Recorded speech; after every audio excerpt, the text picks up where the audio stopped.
Welcome back to The Explainer. Today, we're diving deep into the intense strategic dilemmas faced by the Indian National Congress in the 1930s. We're looking at a totally pivotal moment in history, a time when a massive, nationwide mass revolution suddenly hit the pause button, leaving its leaders standing at a profound strategic crossroads. I want you to really think about this for a second. What actually happens to a revolution when everyone goes home? Imagine the incredibly tough choices leaders face when a mass movement, like the Civil Disobedience Movement, is abruptly suspended. You've got millions of mobilized people who are suddenly just waiting. You can't just stand still, right? A new path forward has to be chosen. But which one do you take? All right, here is our roadmap for today. First, we'll hit the post-movement dilemma.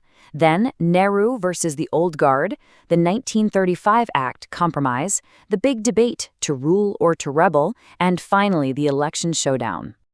Okay, kicking things off with Section 1, the post-movement dilemma, covering those heated debates right after civil disobedience.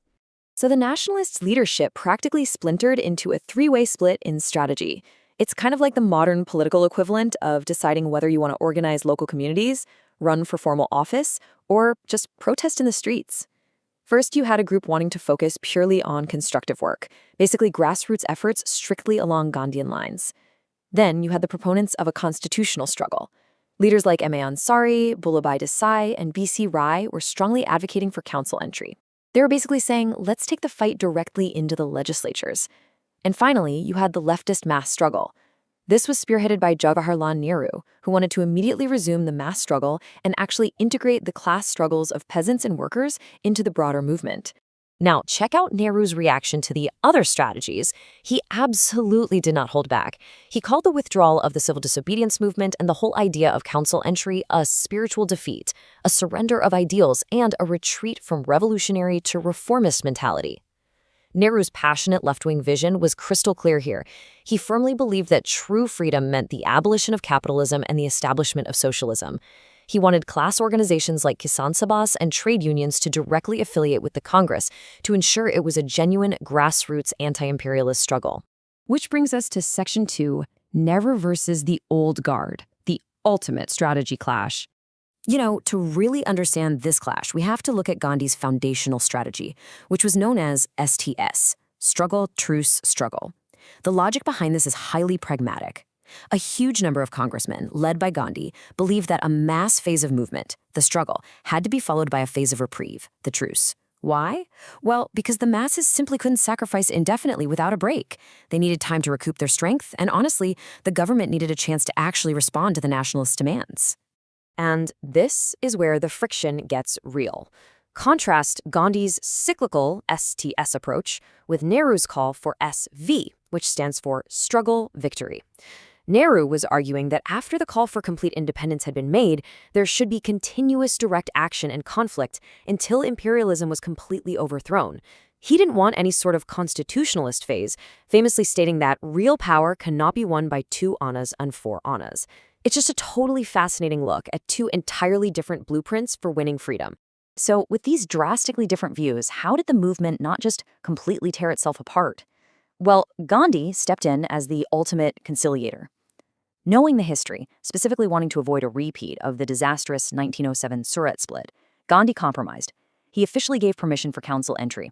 He allowed parliamentary politics to act as an outlet for the patriotic energy of those who couldn't offer satyagraha or do constructive work. But he had one major caveat. They absolutely must not become sucked into constitutionalism or self-serving politics. Moving right along to Section 3, the 1935 Act compromise, where the rules of the game changed completely. Okay, this piece of legislation was incredibly dense, but let's break it down into the federal and provincial levels. At the federal level, the British Governor-General still absolutely ran the show on reserved subjects like defense and foreign affairs, while local ministers handled transferred subjects. The legislature became a bicameral system, but get this, a staggering 80% of the budget was non-votable. The real shift, though, happened at the provincial level. Provincial autonomy officially replaced the old system of diarchy. Provinces finally got their own financial independence and direct elections, and crucially, women were granted voting rights on the same exact basis as men. But of course, there was a catch. Actually, a few of them. The act proposed an all-India federation that would combine British provinces and the princely states. But this federation never materialized, simply because the princely states didn't join. Furthermore, the act extended the controversial system of religion-based and class-based electorates. And this is a critical detail for you to take away today. This extension was widely, fiercely denounced by nationalists for promoting the exact separatist tendencies that would ultimately culminate in the partition of India. Now, to really put all this supposed autonomy into perspective, get a load of this statistic: 14%. Despite all the grand talk of new elections and legislative power, the 1935 Act only granted voting rights to a mere 14% of the British Indian population. So, as you can probably guess, the United Nationalist response was swift and decisive. The 1935 Act was unanimously rejected by the Congress.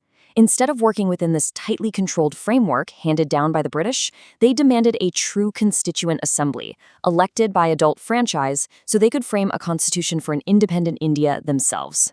All right, Section 4, to rule or to rebel, the second stage of this massive debate. With provincial elections coming up in 1937 under an act they entirely rejected, what should the nationalists actually do with the power they might win?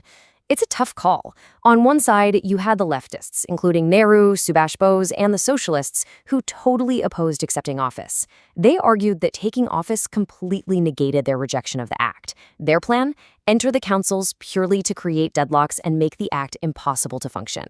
But on the flip side, the proponents of taking office argued it was just a necessary short-term tactic. Since launching a massive street movement wasn't possible at that exact moment, they argued it was way better to take office, promote constructive work, and most importantly, prevent pro-government reactionary forces from taking over the administration.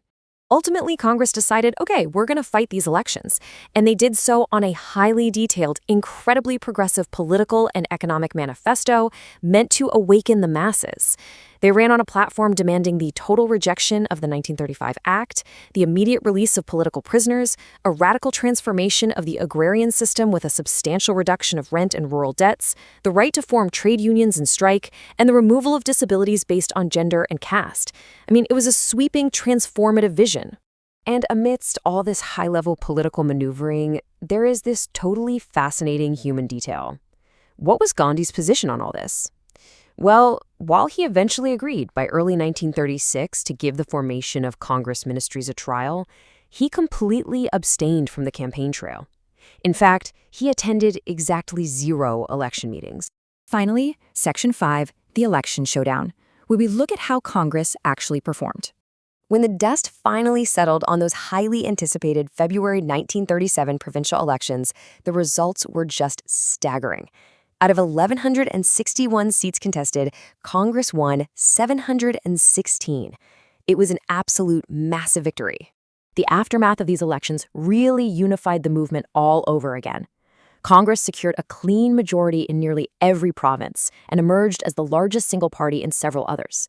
This massive, sweeping victory dramatically raised the prestige of the Congress across the board. In fact, it was such a resounding success that even the deeply skeptical Nehru eventually reconciled to the dominant struggle-truth-struggle strategy.